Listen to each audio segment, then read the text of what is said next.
Olá pessoal, sejam muito bem-vindos a mais um vídeo do nosso canal e hoje nós vamos estar falando sobre o RBRY11, um dos únicos fundos imobiliários, do setor aí de fundo de papel que estava em descontado, mas agora chegou aí o seu valor justo, Então nós vamos estar falando um pouquinho dele, Ele que tem andado um pouquinho fora do radar da maioria dos investidores, porque existiam outros fundos de papéis muito baratos, Então eles foram sendo comprados, consequentemente hoje eles já estão bem caros, E o RBRY é um fundo aí que os investidores começaram a olhar para ele, certo? Então, antes de nós passar para o nosso vídeo, peço para você que assiste o nosso conteúdo aqui do nosso canal, ainda não é seguidor, possa seguir o nosso canal, comenta, curte, como também faz sugestões, certo?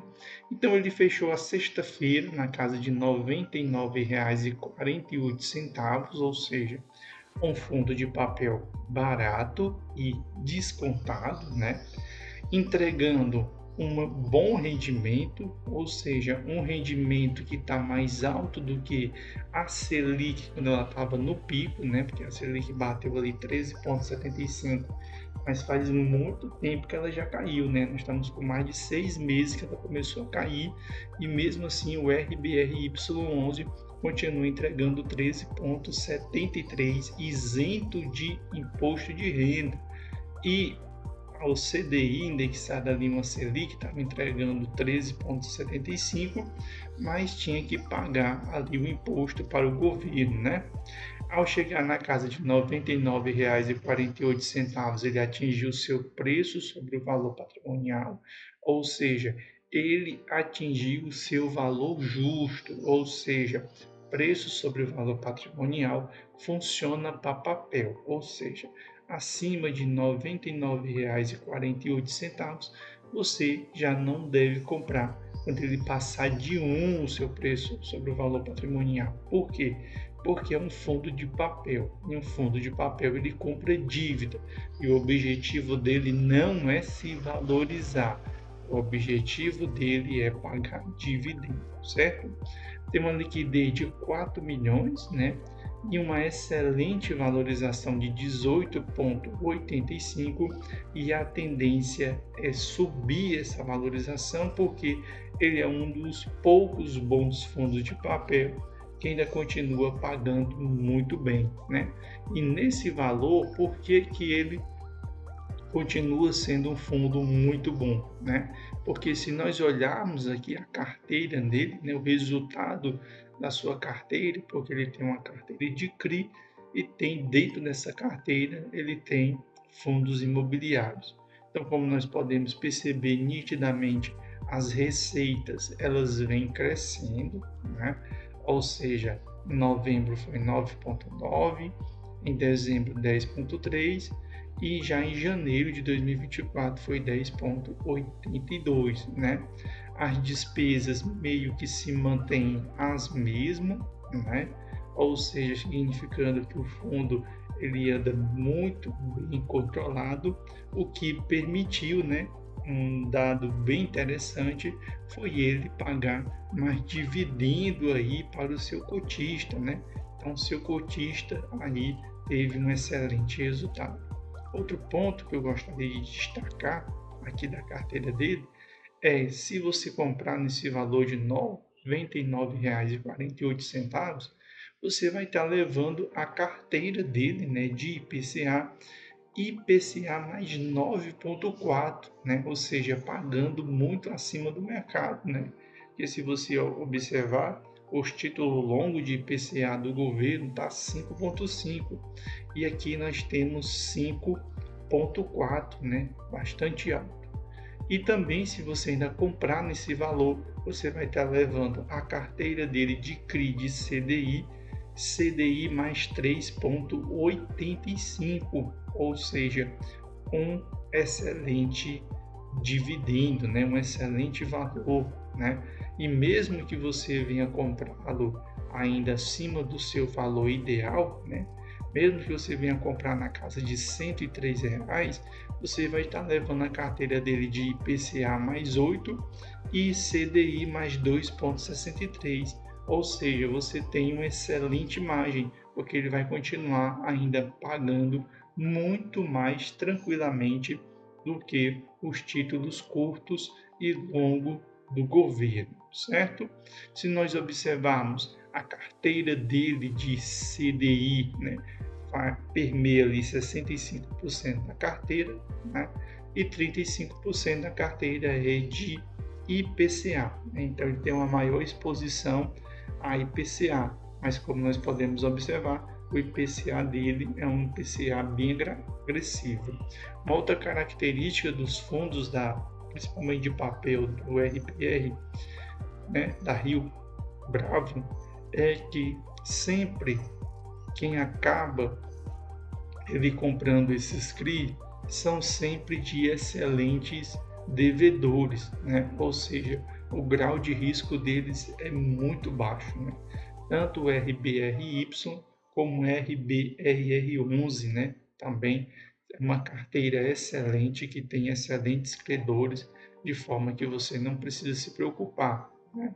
Aqui embaixo no relatório gerencial você vai poder olhar cada um dos CRI dele, né? Observando que são CRIs bastante diversificados, né? Então são ativos bastante diversificados. Você consegue perceber nitidamente que esses CRI eles não se repetem, né? Você pode observar, né?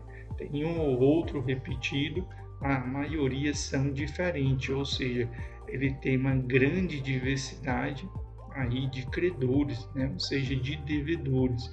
E isso é muito bom, porque caso dê algum problema na carteira, porcentagens pequenas serão afetadas, certo? Então você pode olhar aqui tranquilamente, né? Por exemplo, aqui esse CRI da Tael, né? É um CDI mais 4, né? Ou seja, excelente, né? O CRI FGR IPCA mais 9,5, né? Esse CRI da Mos Jardim Pinheiro, né? Um triple B+, é um IPCA mais 10, ou seja, pagando muito, né? Pagando muito mesmo, e vale a pena dizer que o grau de risco dele é BB+, né? Ou seja, ainda não é ainda tão ruim, né? Ou seja, você tem aí excelentes ativos que foram adquiridos pelo RBRY.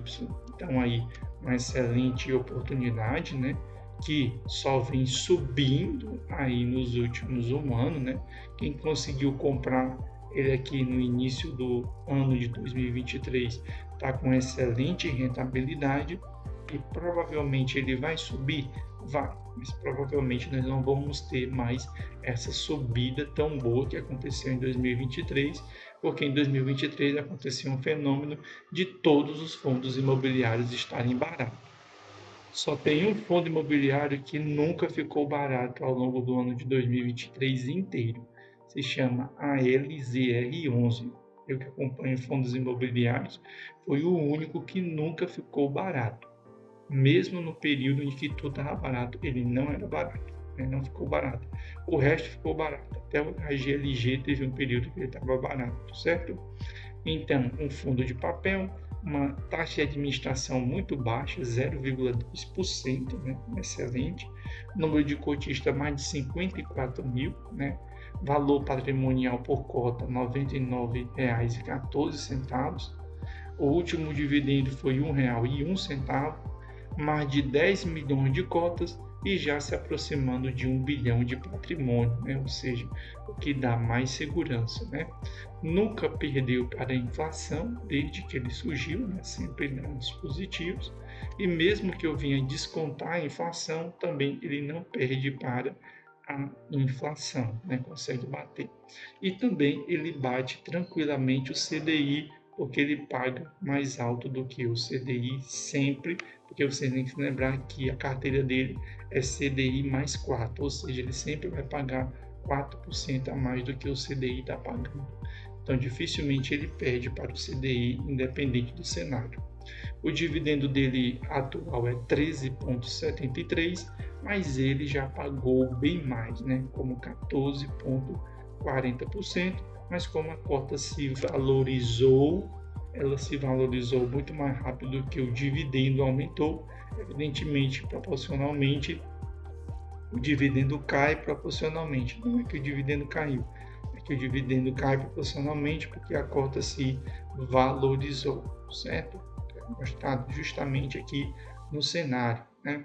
Tivemos aqui uma pequena queda devido à redução da taxa Selic, mas só que do outro lado ele tem um IPCA 9 e um IPCA 10 compensando essa possível queda que possa vir da Selic, né? Que além de ter CDI mais 4 na carteira, para compensar a queda da Selic, do outro lado ele tem um IPCA em 9 para potencializar caso a inflação dispare, ou seja, um fundo extremamente seguro, né?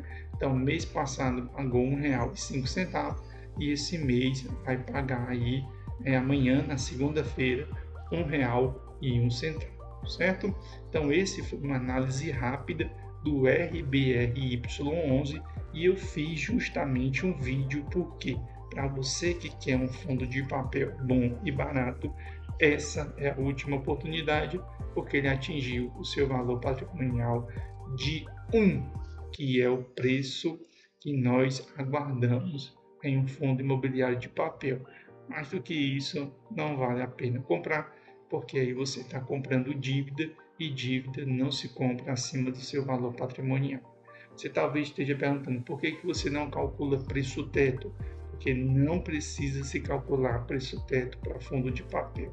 Preço teto para fundo de papel é preço sobre o valor patrimonial. Essas invenções de calcular preço teto para fundo de papel é arrumação, certo? Você deve fazer isso para tijolo. Papel não funciona. Tem que ser preço sobre o valor patrimonial, porque você está comprando dívida e a finalidade de você comprar dívida não é valorização da dívida, porque você não é agiota e você não é banco. Seu objetivo de vida de comprar dívida é dividendo, certo? Não é valorização da dívida e nem crescimento da dívida, certo? Então, valeu para todos vocês, que Deus abençoe vocês, um abração para todos vocês e até o próximo conteúdo aqui do nosso canal. E, como eu sempre falo, que o ano de 2024 possa ser muito melhor do que o ano de 2023 para os fundos imobiliários.